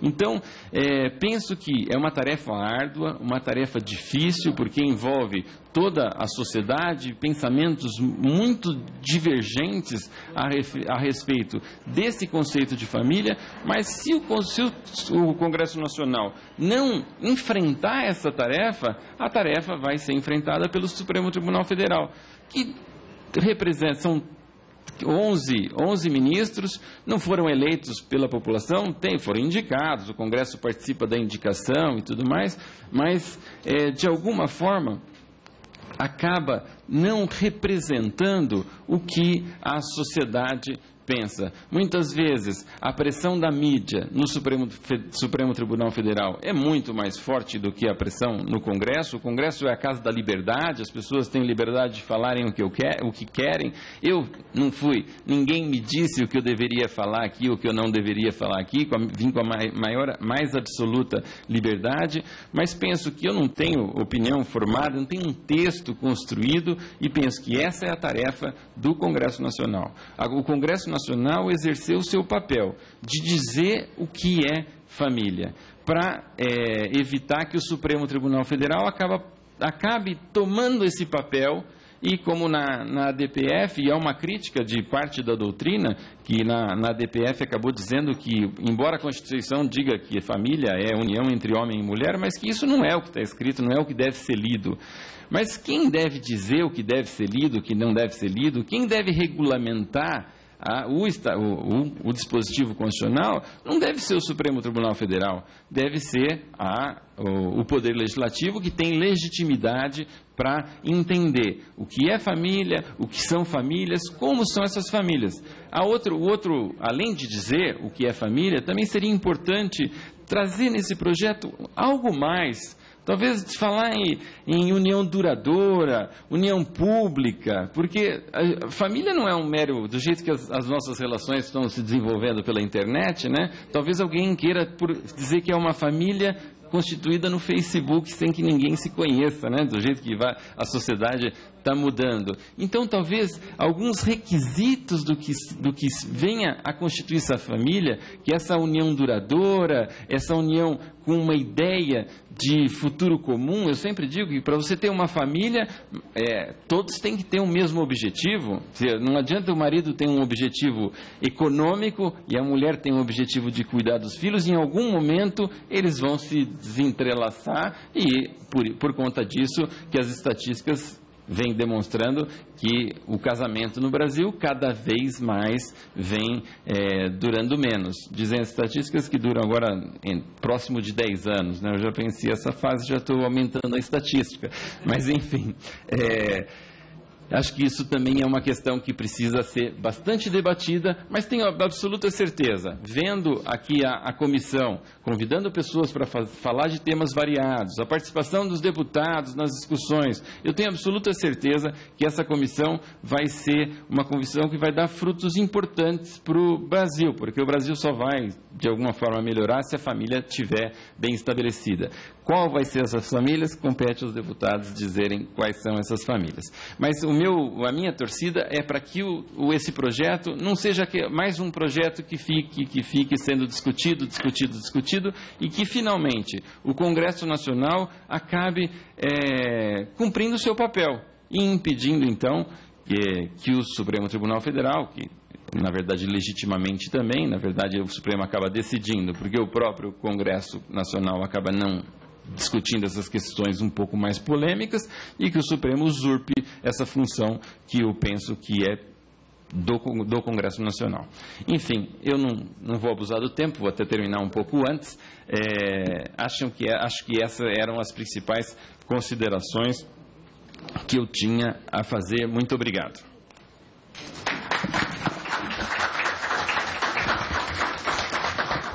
Muito obrigado, nobre procurador, doutor Vladimir Brega, pela sua exposição. Eu queria dizer que nós estamos tendo aqui a cobertura do E-Democracia, com a participação da sociedade, e veio um recado aqui do Renato de Brasília, que quer parabenizar o deputado Diego Garcia pela iniciativa de abordar esse tema dentro da audiência pública. Também quero registrar aqui a presença de alguns deputados que acabaram chegando. Deputado Evandro Rogério Roman, do PSD de São Paulo, e do Paraná. Minha assessoria falhou aqui. Paraná, perdão, nobre deputado. O senhor vai acabar perdendo os votos lá do Paraná por causa disso. Depois ganhará muitos votos em São Paulo. Pois bem, agora eu quero passar a palavra aos deputados que estão inscritos, e se alguém ainda quiser fazer uma inscrição para a sua fala e não foi, por favor, é só comunicar à mesa. Eu tenho deputado Alfredo Kiefer. Presidente, só eu tenho que me ausentar, até porque daqui a pouco eu viajo.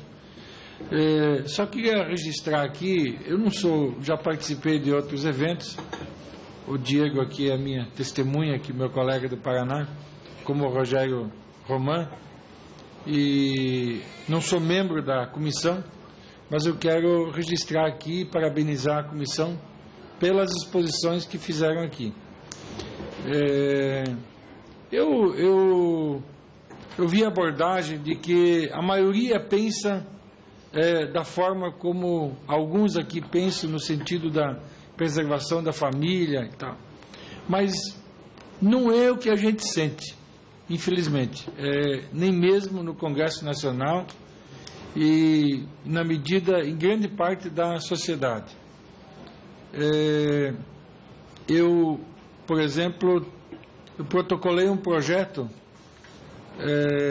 na Câmara de obrigatoriedade, mas com opção facultativa, do ensino bíblico. E eu comecei a discutir isso de forma pública e eu me aborreci até com algumas pessoas que acharam isso uma das coisas absurdas, Roman. Então, não, mas isso é uma coisa retrógrada, você está dando um passo para trás e tal, né?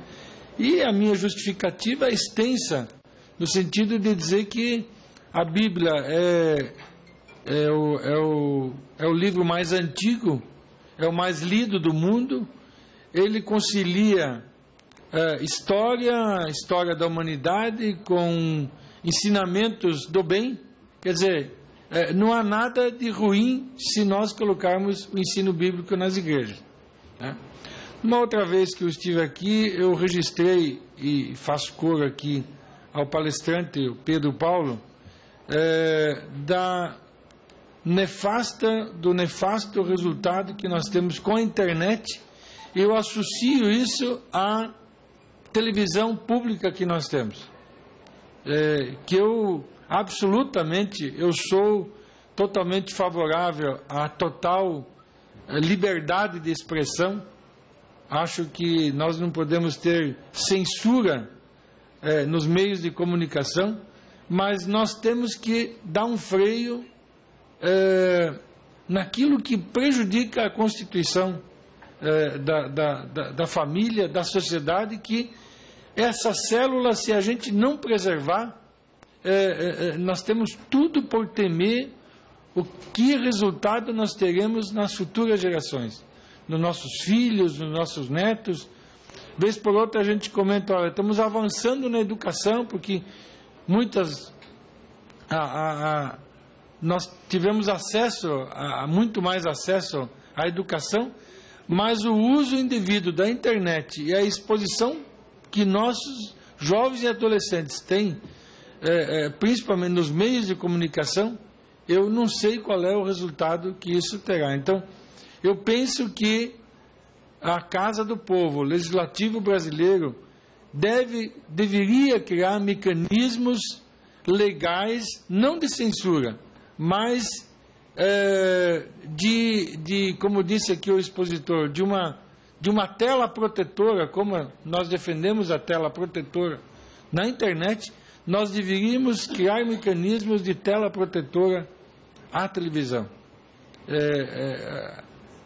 É demasiado a exposição à sexualidade, a indução à traição, a desestruturação familiar, e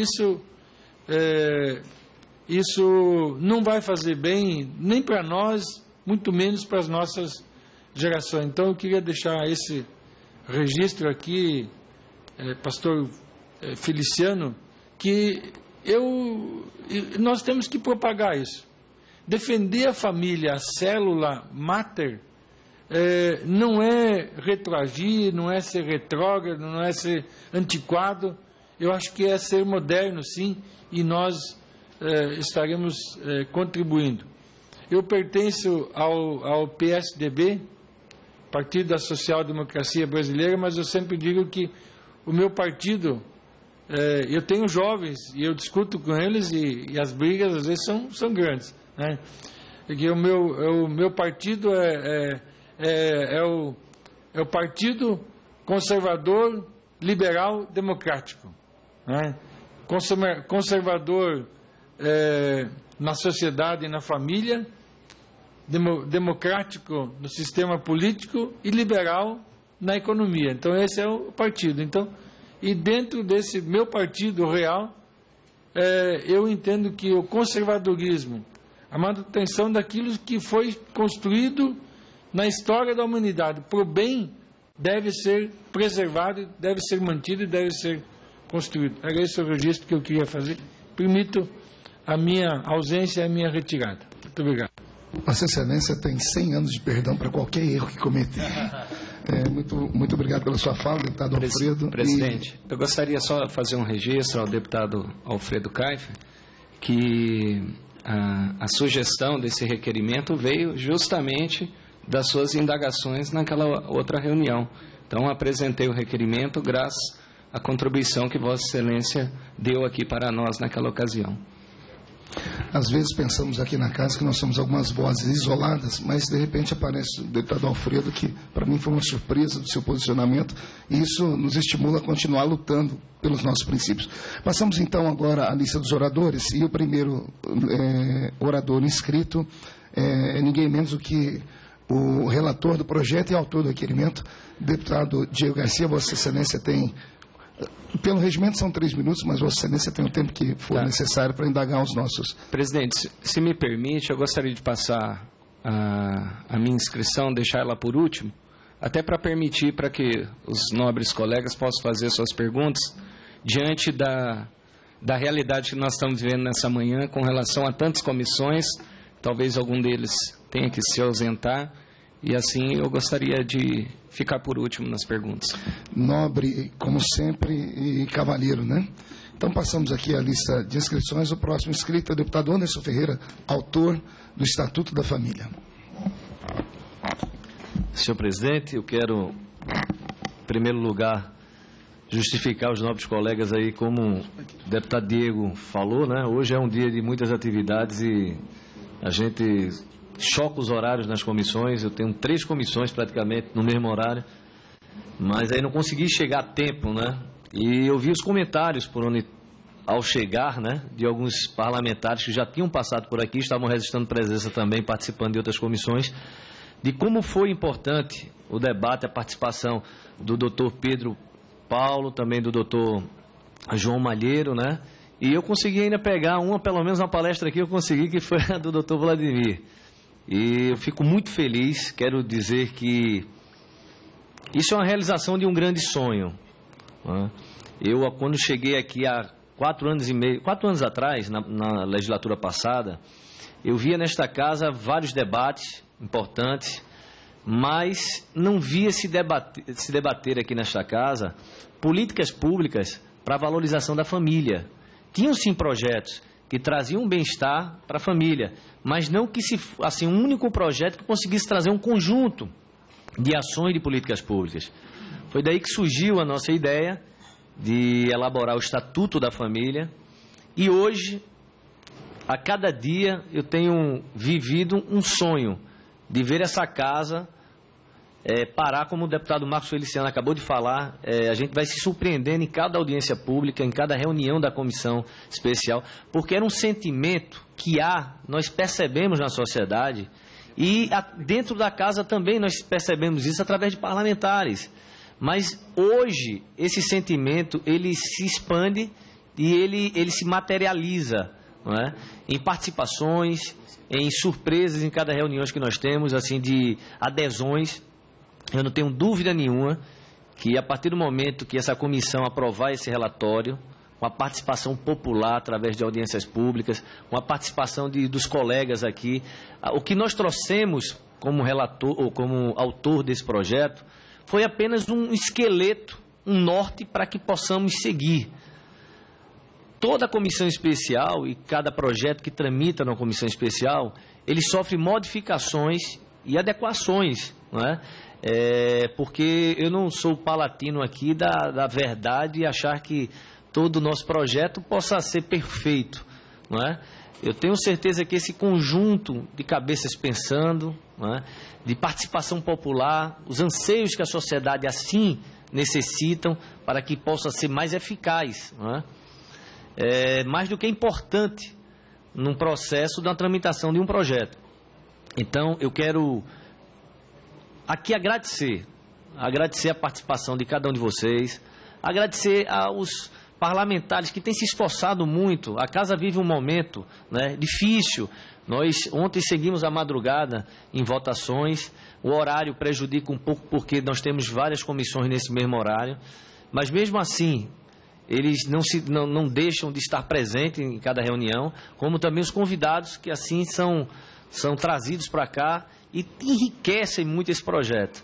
Então, essa minha fala é mais um agradecimento pela oportunidade que vocês estão dando para nós parlamentares, para a sociedade brasileira, para enriquecer esse projeto, que tenho certeza será um dos projetos mais importantes nessa legislatura. Muito obrigado.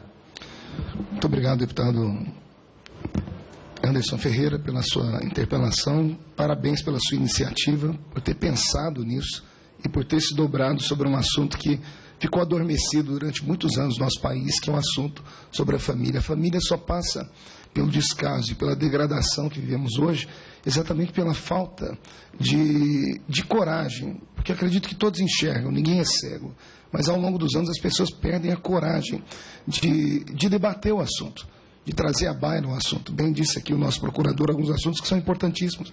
Existem outras formas de família, como agregá-las, como entendê-las, como absorvê-las, que norte ser dado. Mas enquanto alguém não tem coragem, as coisas passam despercebidas no nosso país. Então, parabéns pela sua iniciativa. Deputado Evandro Guzzi, Vossa Excelência tem até 3 minutos, ou quantos minutos achar necessário para as suas interpelações. Eu vou ignorar a segunda parte, porque isso pode não ser prudente. Primeiro, cumprimentar a Vossa Excelência, deputado pastor Marcos Feliciano, e, sobretudo, pela presidência nesse momento, cumprimentar o relator, o deputado Diego Garcia, pelo trabalho que tem feito, o esmero que tem dado a essa semente plantada pelo deputado Anderson Ferreira, que é importante essa delimitação. Eu, infelizmente, não consegui pegar a palestra do Dr. Pedro Paulo, me ressinto disso, mas consegui pegar pontos que eu reputo fundamentais, tanto do Dr. João Malheiro quanto de Sua Excelência, o Dr. Vladimir. Me parece aqui uma coisa, eu vou começar de trás para frente. Primeiro que eu concordo plenamente com Vossa Excelência de que essa tarefa compete ao Congresso Nacional.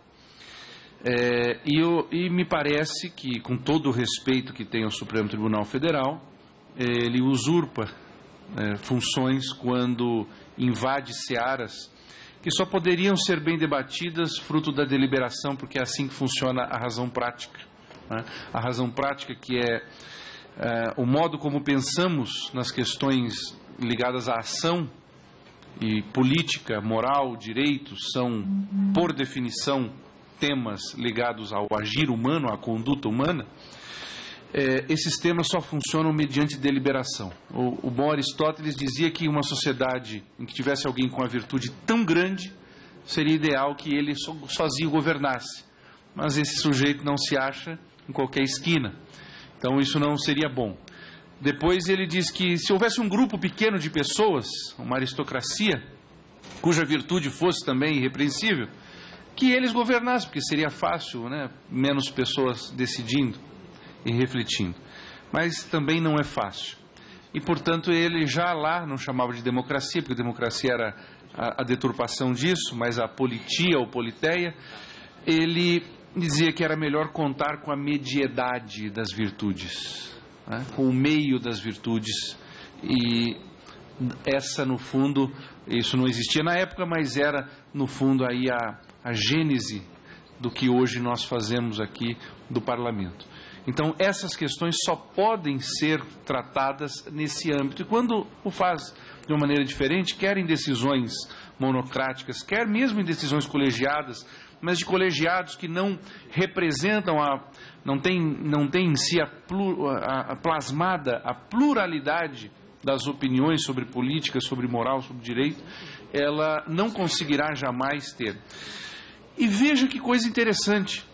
Age o Congresso, vai parecer paradoxal o que eu vou dizer aqui, e talvez até com um equívoco lógico, mas age o Congresso Nacional também quando não age.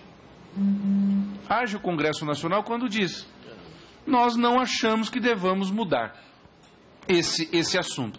E essa inação deliberada, proposital do Congresso Nacional, deve ser respeitada. E quando não é, na minha humilde opinião, trata-se de uma usurpação de outras funções constitucionais. Um outro ponto que Vossa Excelência tratou, e aqui nós estamos num processo de reflexão, gostei muito, em primeiro lugar, da análise do Estado laico, e dizer que quem contribuiu, a instituição que mais contribuiu para a laicidade do Estado, foi o cristianismo. Porque a laicidade do Estado é uma reação à tentativa dos poderes públicos, em algum momento, querer impor à religião, na época, quem seriam os bispos, quem seria cardeal, quem seria papa. Havia uma pressão muito grande de autoridades da época para que isso acontecesse. Então, naquela ocasião, constrói-se uma frutuosa doutrina do Estado laico, segundo ao qual diz: olha, o Estado tem que cuidar das questões terrestres, né?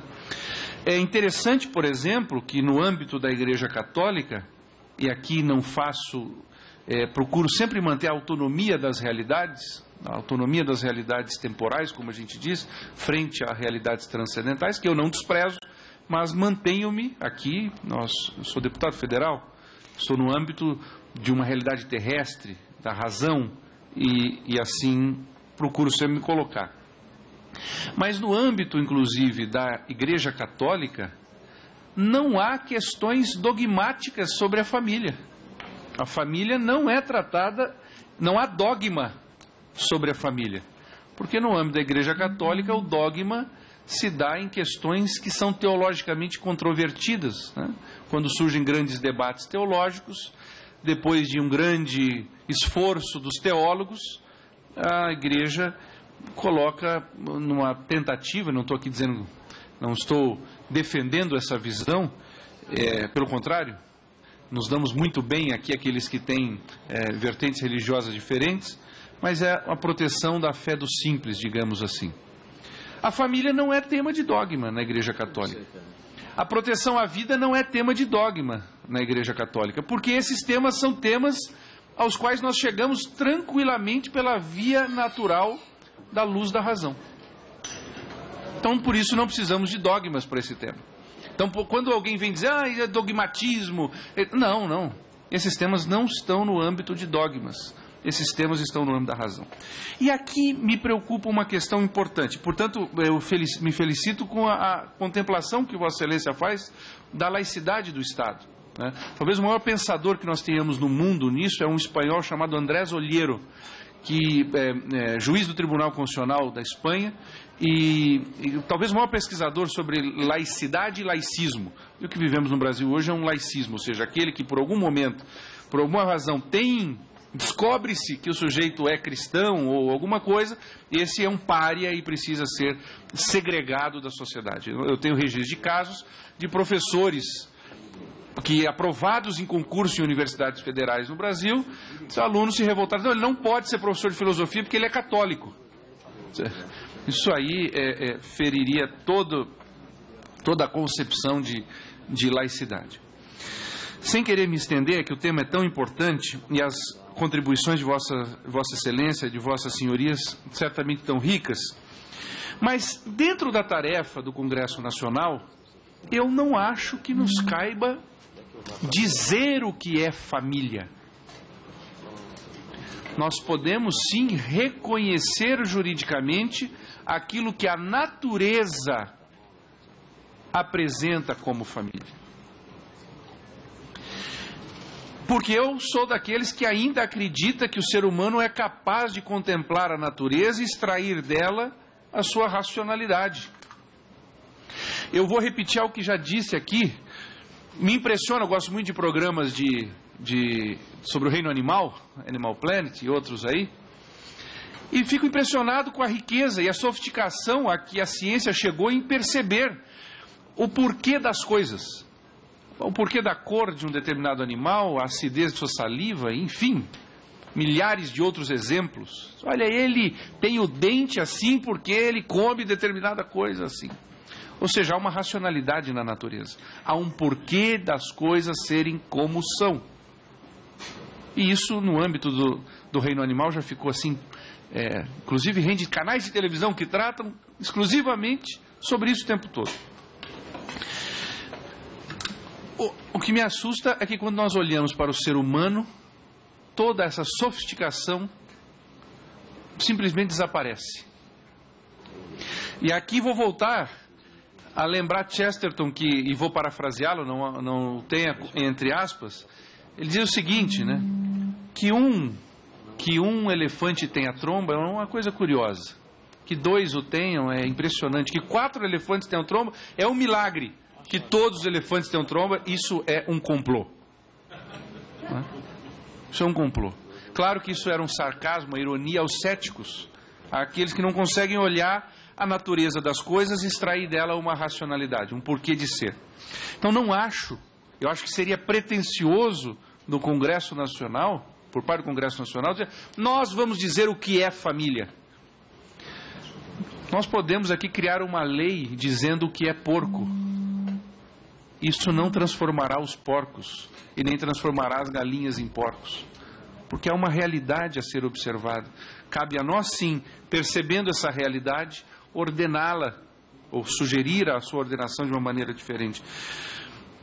Porque senão nós caímos num risco sério, que é o risco dos nominalismos, né? Os nominalistas achavam que se dessem um nome para uma determinada coisa, aquilo transformaria a natureza da coisa.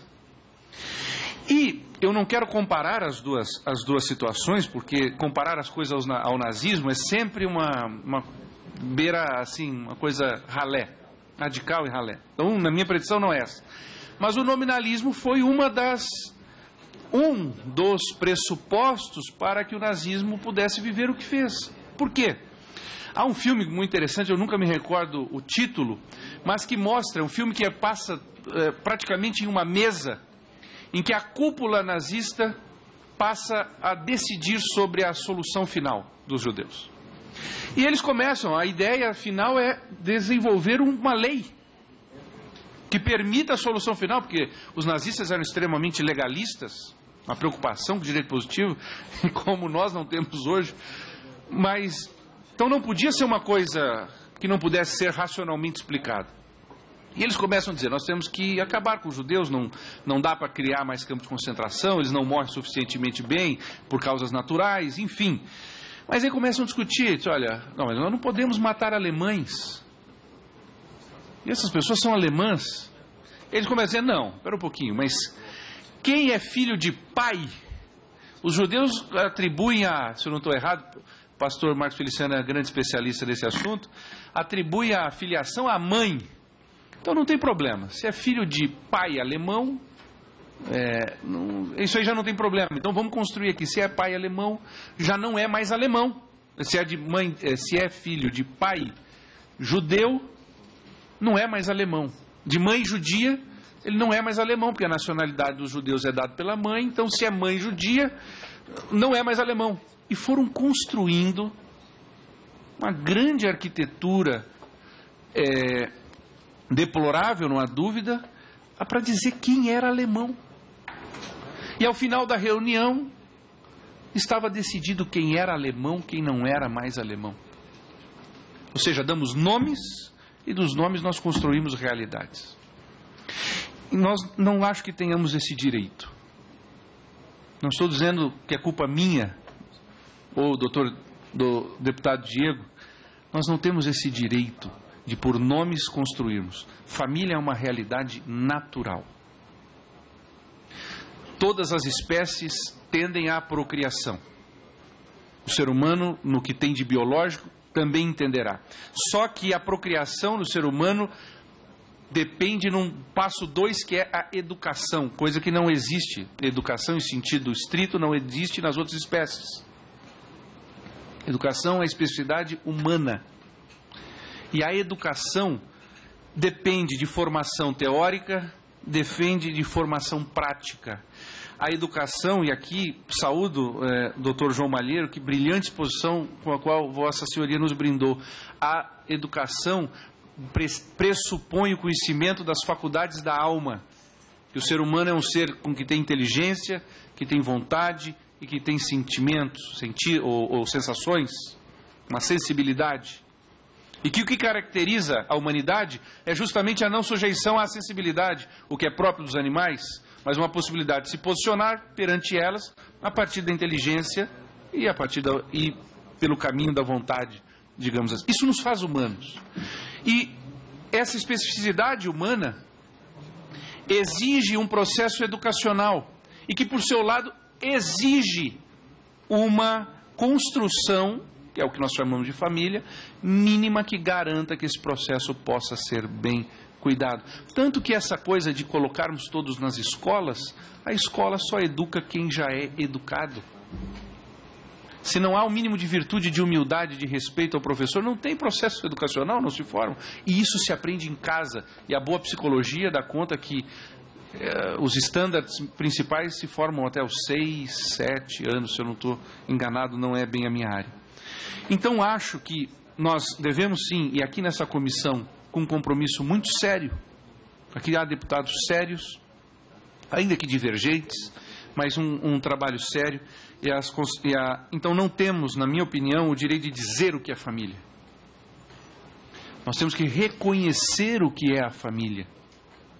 E aqui não faço juízo concreto de nenhum caso, de nenhuma situação das vidas pessoais das pessoas, de maneira alguma. Pelo contrário, a pessoa humana, independente de qualquer das suas circunstâncias, deve ter a sua dignidade respeitada. Se ela tem uma orientação sexual diferente da minha, ou mesmo da qual eu divirja, ela deve merecer o meu respeito absoluto. E por isso eu seria contrário a qualquer forma, como sei que é no caso do pastor Marcos Feliciano, deputado, do deputado Diego Garcia, nós aqui seríamos os primeiros a combater qualquer forma de homofobia.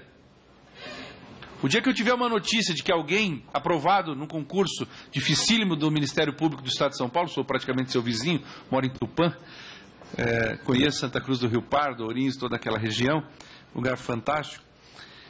O dia que eu souber que alguém aprovado no concurso do Ministério Público não é nomeado porque é homossexual, eu seria o primeiro a ir defender essa pessoa.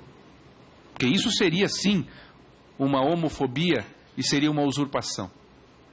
Enfim, para terminar, agora, uma outra questão. Uma família pressupõe a procriação, a manutenção da espécie, mais um processo que eduque para a liberdade. Um processo que eduque para a liberdade. E isso pressupõe pessoas de sexos distintos. Isso pressupõe não só sob o aspecto biológico, mas sob o aspecto, isso já é comprovado, que homem e mulher são diferentes. Isso não é culpa minha, não é culpa do pastor Marcos Feliciano, isso foi a natureza que assim constituiu. São diferentes, complementares. Eu dizia inclusive ontem que nós chegamos já há muito tempo a uma bela sofisticação dos papéis de homem e mulher. Os contos de fada foram uma literatura surgida na Idade Média, que queriam dizer o seguinte, que a supremacia física do homem não poderia ser canal de usurpação e de dominação da mulher. Pelo contrário, deveria ser um serviço de proteção e resguardo à mulher e à sua família. Enfim, distintos, complementares e necessários para a formação familiar. Desculpa ter me estendido, mas eu acabei ficando com a última parte da fala de Vossa Excelência. Eu já adverti no início. Agradeço pelo belo trabalho que tem feito junto com o deputado Sócio na condução desse trabalho, o deputado Diego, o deputado Anderson. Esse tema é fundamental, não por aspectos religiosos. Não haverá Estado sem família. Muito obrigado. Muito obrigado, nobre deputado Evandro Gussi, pela brilhante explanação e pelo equilíbrio nas suas palavras. Ponderação é sempre uma marca de um grande legislador. Deputado Evandro Rogério, nós estamos Evandro ao quadrado aqui hoje, né? Isso era já numa outra reunião nós falamos que isso era uma dificuldade na infância, que eram bem poucos Evandro. E aqui nós nos encontramos em dois na mesma comissão por várias vezes. Mas queria cumprimentar o pastor Feliciano, cumprimentar o Sóstenes também, devido à sua ausência, ao Diego, tal Diego, que foi o autor dessa audiência. Aos palestrantes eu não tive a oportunidade, estava nos ministérios, hoje acabei fazendo 2 audiências nos ministérios, que é também uma das funções que nos acarreta, porque se você acaba não tendo essa possibilidade, quando elas são marcadas, você acaba não realizando algumas ações que são diretamente também ligadas. Mas eu, ouvindo o que eu pude ouvir aqui, e o entendimento, alguns conceitos, eu falo, quando você entra no ponto família, rapidamente você é levado a aspectos religiosos. Rapidamente você tem. E quando você envolve e você se posiciona forte nisso, você leva uma pecha rapidinho, ou 2. Ou você é retrógrado, ou você é fundamentalista. E isso acaba, muitas vezes, fazendo aquela situação do encolhendo. Acho que foi até o senhor que falou que você acaba, muitas vezes, não discutindo, né, ignorando. E neste ignorar, você vai perdendo as particularidades e a sensibilidade do ser família, da estrutura, dessa maior instituição que se tem, que é a instituição família. Então, eu pergunto, e eu concordo muito bem com meu xará, meu colega deputado Evandro, nós não podemos sair daqui, realmente, com o que é dizer, olha, isto daqui é família, porque a família ela já tem toda a sua estrutura, a sua existência, mas nós podemos discutir realmente quais são os melhores caminhos e colocar a aprovação realmente dentro de um entendimento, que eu acho que não é nem esse nossa intenção de dizer, olha, família é isto ou é aquilo, mas discutirmos um eixo norteador de que enquanto esta casa, esta ação acredita realmente que tem os seus valores. E eu sou muito aberto nessa ação em relação a o que é e o que não é família. Eu tenho o entendimento de que ela é a presença, né, de 2 pessoas, principalmente, né, eu digo assim, 2 homens e 2 mulheres, conforme foi falado, mas eu me pergunto em algumas situações, ao qual eu já vivenciei num nível parentesco, de 2 irmãs que perderam muito cedo seus pais, e as 2 cresceram constituindo entre elas uma grande família, né? Então, se nós levarmos a ferro e fogo de que é um homem e uma mulher, como que essas 2 pessoas desse nível parentesco meu, eles constituíram uma bela de uma família, e desenvolveram, quer dizer, resolveram juntas manter aquela dinastia familiar que elas herdaram, né, dos seus pais. Então é uma coisa muito ampla, é uma ação bastante forte. E eu pergunto também assim, por que é tão difícil, né, muitas vezes, educar isso, levantar uma situação tão, ao mesmo tempo, tão simples, né, na escola. E eu não tive a oportunidade, Dr. João Malheiro, de ouvir, talvez o senhor tenha até respondido e eu não tive a oportunidade de ver, mas são alguns pontos que, por que é difícil, né, responder? E por que em algumas situações, talvez o senhor também já tenha respondido, de quando se debate isso, nós temos aqui estilos educacionais confusos, estilos educacionais que nos levam a várias interpretações, se é algo tão simples, né, tão fácil de ser entendido, de ter...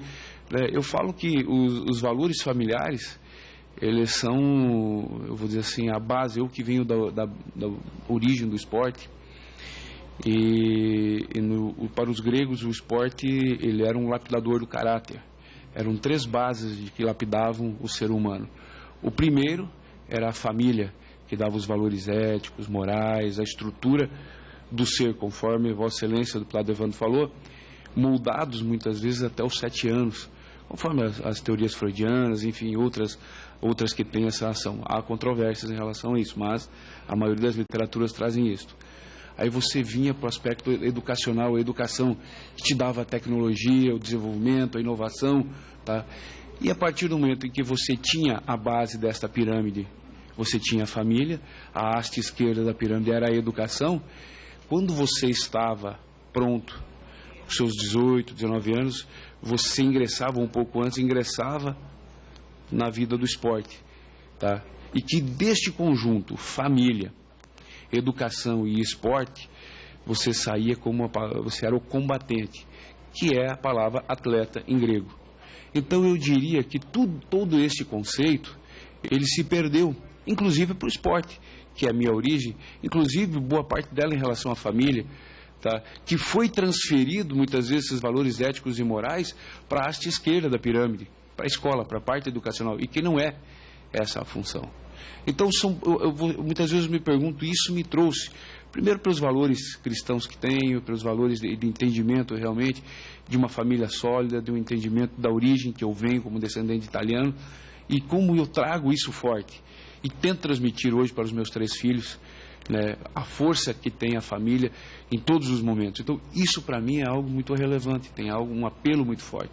E me traz, e sinto muito não poder ter acompanhado, mas muitas vezes as coisas elas são atropeladas, são desta forma. Mas esses valores, eu digo aos senhores que são valores que eu quero, pretendo pelo menos discutir de uma forma muito forte, e que a gente saia, pelo menos daqui, apresentando dentro desse projeto de lei, desse estatuto, algo que realmente que a sociedade entenda como um possível, repito, possível conceito. Ninguém aqui é dono da verdade ou quer estipular dizendo, olha, a partir de agora a instituição aí que existe há milhares e milhares de séculos aí vai ser desta forma. Mas pelo menos dizer o seguinte, discutimos e acreditamos na força dessa instituição máxima que é a família. Obrigado. Muito obrigado, deputado Evandro Rogério, pela sua interpelação. E antes de passar a palavra ao relator do projeto, eu indago ao deputado Evandro Rogério se Vossa Excelência poderia assumir essa presidência por um minuto para que eu possa fazer umas indagações também, sendo Vossa Excelência entre esse Evandro e aquele, acredito que o senhor tem mais experiência em idade, que é assim que manda o regimento da casa.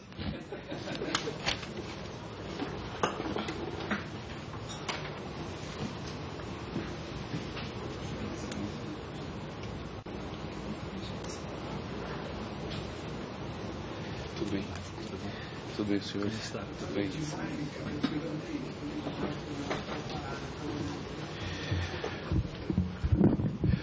Bom, neste momento passamos a palavra ao pastor Marco Feliciano. Deputado Evandro, presidente